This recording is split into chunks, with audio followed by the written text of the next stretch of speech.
আচরণ করবা। বাবা মা মুশরিক হোক, কাফের হোক, তাদের দোয়া, তাদের আশীর্বাদের দরকার আছে না নাই? সাইয়েদনা ইব্রাহিম জালিল কাদের পয়গাম্বর, ঠিক কিনা? উলুল আজমি মিনার রুসুল, খলিলুল্লাহ, মুসলিম মিল্লাতের জাতির পিতা, চিল্লা এখন ঠিক কিনা? কিন্তু ওনার আব্বারে উনি কালেমার দাওয়াত দিতে পারে নাই, দেওয়ার পরেও মানে নাই বাবার নাম আজহার। তারপরে উনি বাবার সাথে খারাপ আচরণ করেছে নাকি?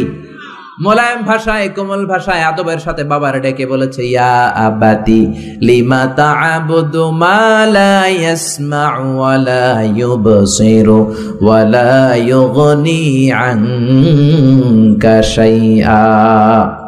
ও আমার সম্মানিত পিতা, কেন ওই মূর্তির ইবাদত করেন? 10টা হাত এরকম বের করে দিয়ে দাঁড়ায় থাকে, জিহ্বা বের করে, সামনে থাকে মিষ্টি, রসমালাই, দুধ, কিচ্ছু খেতে পারে না, মাছি বসলেও তাড়াতে পারে না, ঠিক কিনা?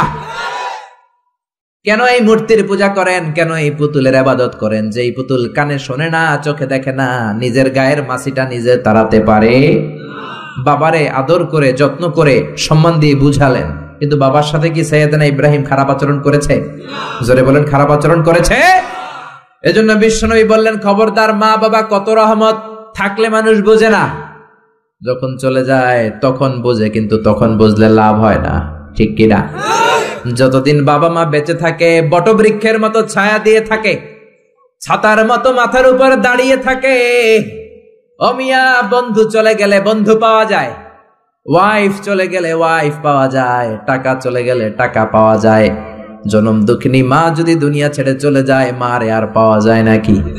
ওগো মা, তুমি এই ধরনের শ্রেষ্ঠ নেয়ামত, তোমারই পদ তলে রয়েছে জান্নাত।